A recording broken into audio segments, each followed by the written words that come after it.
আপনার সে সাক্ষী সমগ্র বাংলাদেশ যখন এই বিষয়ে বলতে পারেনি, আমি আপনাদেরকে বলেছিলাম যে এই সমন্বয়কারকদের মূল অর্কেস্ট্রেটর হিজবুত তাহরীর, বলেছিলাম না?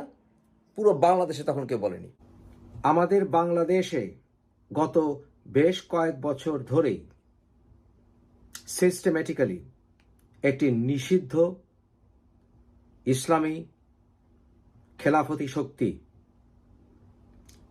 জায়গায় জায়গায় বিস্তার লাভ করেছে, মূলত যারা ইন্টেলেকচুয়ালস, যারা অ্যাডমিনিস্ট্রেটিভ ক্ষমতা রাখে, যারা দেশের প্রতিরক্ষা বাহিনীতে আছে, এবং আমাদের কিছু তথাকথিত বিদেশি বন্ধুদের সহায়তায়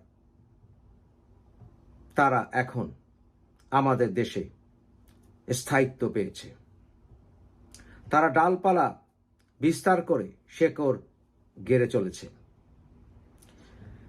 আমাদের কিছু ন্যাশনাল ফিগার আমাদের সাথে বিট্রে করেছেন। আমাদের বাংলাদেশ এখন হিজবুত তাহরীর শাসনে। আমি বলেছিলাম, আমার এ কথাটি অকাট্যভাবে সত্য প্রমাণিত হলো। আমি যা বলি আজ, কালকে বলবে বাংলাদেশ, বিশ্ব বলবে পরশু। শুনুন বিবিসির কথা। সরকার পতনের পর ঢাকা বিশ্ববিদ্যালয়ের এই রাজু ভাস্কর্যের পাদদেশেও হিজবুত তাহরীর একটি সমাবেশ করে।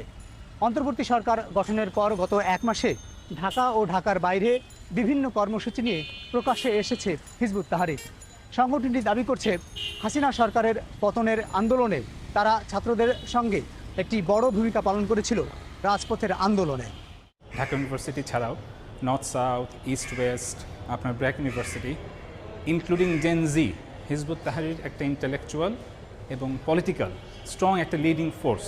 তো ডেফিনেটলি আমরা মাঠে ছিলাম, কিন্তু এই আন্দোলনটায় স্বতঃস্ফূর্ত যে গণ অভ্যুত্থান, এটা কোনোভাবে যাতে কালার না হয় এবং কোনোভাবে যাতে এটাকে কেউ প্রভাবিত করতে না পারে, আমরা খুবই সতর্কতার সাথে আপনার উইথাউট আওয়ার ব্যানার আমরা মাঠে ছিলাম। তবে এ বিষয়ে স্বরাষ্ট্র উপদেষ্টা বিবিসিকে কোনো সাক্ষাৎকার দিতে রাজি হননি। এমনকি তাকে সংবাদ সম্মেলনে ব্রিফিংয়ে প্রশ্ন করা হলেও তিনি বিষয়টি সম্পূর্ণ এড়িয়ে গেছেন। আমি পূজা সংক্রান্ত ব্যতীত অন্য কোনো প্রশ্নের উত্তর দিব না। আপনারা পূজা সংক্রান্ত যদি কোনো না, এটা তো একটা গুরুত্বপূর্ণ বিষয়।